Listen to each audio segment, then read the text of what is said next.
Welcome to Audiobook 365 Stories. Her nephew. So that was what Christopher seemed to be to this stranger. It gave Catherine a big shock. Her heart felt like it stopped. And his embarrassing surprise, when she said Christopher was her husband, and her own discomfort when she told him. Was the difference between them so big? It wasn't in London. In London, before they married, they often stood together in front of a mirror and laughed to see how no one would guess, really no one could guess, that they were not the same age.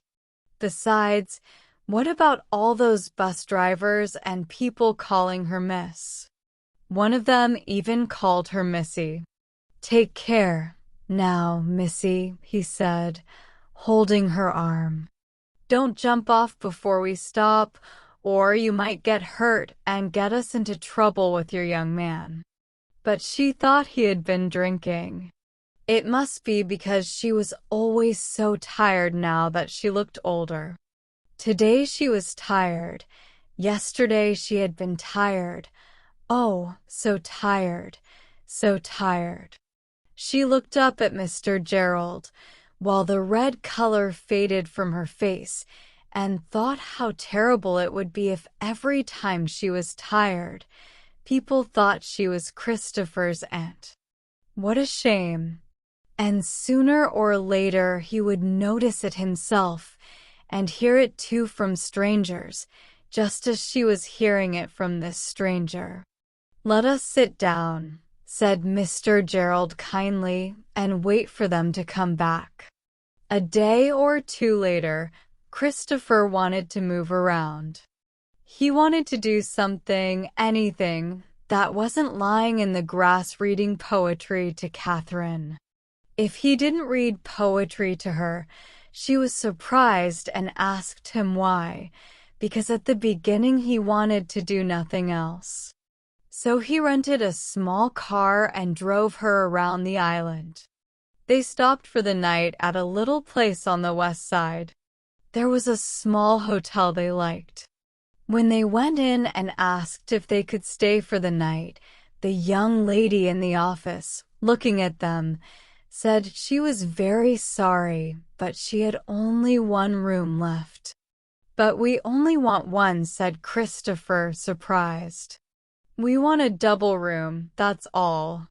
"Oh, I'm sorry," said the young lady, turning red and looking down at her book to hide her confusion. "Yes," she said, running her finger down the page, "I can give you number 7.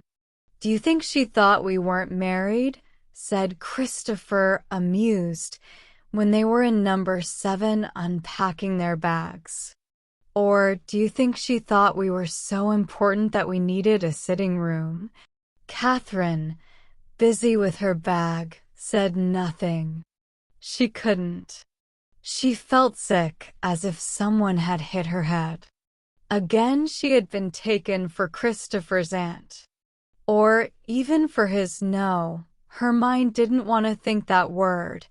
It simply refused to look at it. They saw no more of the Geralds, though Christopher had talked about long and fun hikes with the eager Billy while they ran ahead that morning before he realized that Catherine had been left behind out of sight. When he did discover this, he had turned back at once. "Come on," he said to the surprised Billy, holding her wrist, "we must run." And he had run, and she had run, thinking it was great fun, but wondering why they should be running.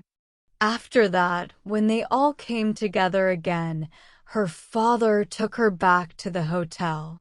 The Monktons went for their picnic by themselves, and she never saw them again or heard anything more about the promised scrambles. But one thing she did hear, with surprise, from her father, and that was that Mr. Monckton was Mrs. Monckton's husband.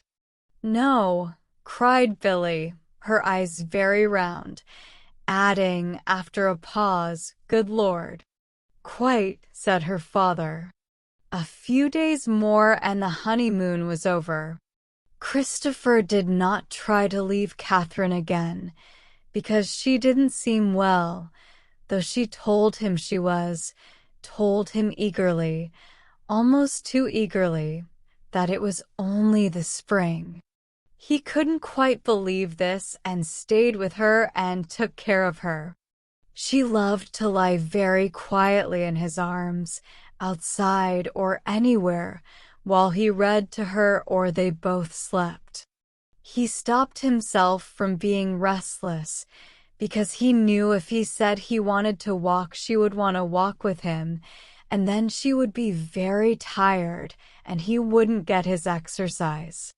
He thought it was strange how little they talked now. They used to talk a lot before they were married.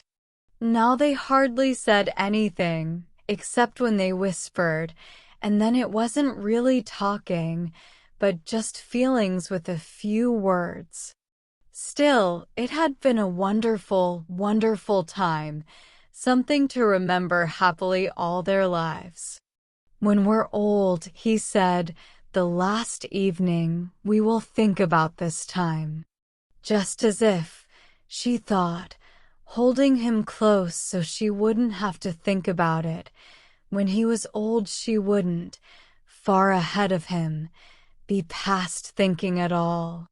He had to be back at his office at the end of the second week, and the last night in their happy place they hardly slept at all, because they didn't want to lose any minutes of what was left of their honeymoon. Because of this, in the morning, while Christopher was as happy as a lark, eating breakfast cheerfully and packing with energy, Catherine could hardly move because she was so tired, and was really shocked by her tired face when she saw it in the mirror. Luckily, he noticed nothing that time. He was too busy packing up, too happy in the fresh morning to be doing something different, to be starting a journey. Besides, wasn't he going to work hard now? Didn't he have something to work for? Responsibilities, the sweetest, most wonderful in the world? He was eager to start, to do well, make her proud of him, and earn money for her as that old George had earned money for her. With excitement, he swept his scattered things into his suitcase, whistling love songs from the immortal hour as he packed. With excitement, he settled the bills and gave tips to the staff. With excitement, he walked, his arm through Catherine's, down the path to the gate for the last time, and waved to the buttercup field where he would not have to lie again. He was in high spirits. It was fun getting back to work, beginning it again in these new happy conditions, with Catherine to send him off in the morning and welcome him back at night. Now he would have variety. Now he would have work and love, absence and presence, in the right amount. He was very happy. It seemed amazing to him, as he lovingly looked down at her when they were in the bright, warm sunshine on the ferry, that he had actually gotten Catherine. Life was wonderful, full of possibilities, a thing of great beauty. The waters of the Solent danced and sparkled. White wings flashed in the deep blue sky. The sun was hot on the back of his neck. The wind was fresh and salty in his face. The world looked like it did on its first day. Old Louis. He would go and find old Louis tomorrow and make him come and have lunch in one of those nice little restaurants where the food was good and there were no ladies, and talk his head off. And on Saturday, he would take Catherine down and introduce her to his uncle, who would certainly love her, and she would wander around the garden and enjoy herself while he played a round of golf with his uncle, who was really looking forward to it. So was he. His honeymoon had been wonderful, but 2 weeks was enough. It wouldn't be enough, and one would never want it to end if one were going to be separated from one's beloved when it was over. But here they were, he and she, starting the very joys of married life with him, the man, getting ready in the morning and going to work until the evening, as men had always done, and coming back at night to his home and his wife. And this, after all, was better in the long run than a honeymoon, just as real good bread and butter was better than always having cake. "I'm so happy," he said, slipping his arm around her and giving her a quick hug when no one was looking. He couldn't see her face. She was sitting too close to him and had put on a gauze motor veil. "Darling Chris," she murmured, smiling through her veil. But she would have liked it better if he hadn't been quite so very happy on that particular morning. After all, it was the end of their honeymoon, and they would never have one again. Yet, maybe it was good it was finished. Once at home and he at work, she would be able to sleep at least all day. In London, Mrs. Mitchum, wanting to do the right thing, had filled George's different bits of china with white flowers, and the living room with its heavy black furniture looked more like a well-kept memorial than ever. She herself was very clean and tidy in her best apron, and her face was covered with welcoming smiles, though she was actually very nervous and embarrassed. She had always liked Christopher, with the kind liking of the older female servant for the lively young gentleman, and she knew that marriage was marriage, yet she couldn't help turning a little red when he walked into her mistress's bedroom as if it were his. So it was his, but for years and years it hadn't been his, and for years and years before that it not only hadn't been his, but had been poor Mr. Comfort's. It was her clear memory of poor Mr. Comfort, the times she had taken him and Mrs. Comfort their morning tea into that very room, and they were always so pleasant and happy together in their double bed. That gave her this feeling of shock when she saw Christopher walking in. Mrs. Mitchum, who was so well trained that even her thoughts were respectful, wouldn't have dreamed of comparing Christopher to a cuckoo. But she had heard about the bird's habits of using nests that weren't its own, and deep down in her subconscious mind, where no training had ever reached, was the idea that her mistress was naturally the prey of cuckoos for Stephen, pushing her out of her original home, and now Christopher taking over this one. She could only hope that everything would be okay. What was obviously not okay was her mistress. Mrs. Mitchum couldn't believe how much her mistress had changed in such a short time. "It's those honeymoons," she said to herself, shaking her head over her saucepans. "They weren't good for a woman, not after a certain age. You had to be very strong to handle them at any time. No rest. No regular hours. Never knowing where you were." Christopher looked fine. The young gentleman did. And it wasn't because of being unhappy that her mistress didn't look fine, because already, in the 15 minutes since they had arrived, Mrs. Mitchum had seen more love in the flat than she remembered during the whole time of poor Mr. Comfort. She couldn't help wondering what that poor gentleman would say if he could see what was happening in his flat. He wouldn't like it, she was afraid, but perhaps nobody who was dead would like what they saw if they could come back and look. Even Mitchum wouldn't. What Mitchum wouldn't like seeing, if there was nothing else to complain about, would be how well she had managed without him. She carried the asparagus into the dining room. Once again, as she opened the door, she felt uncomfortable.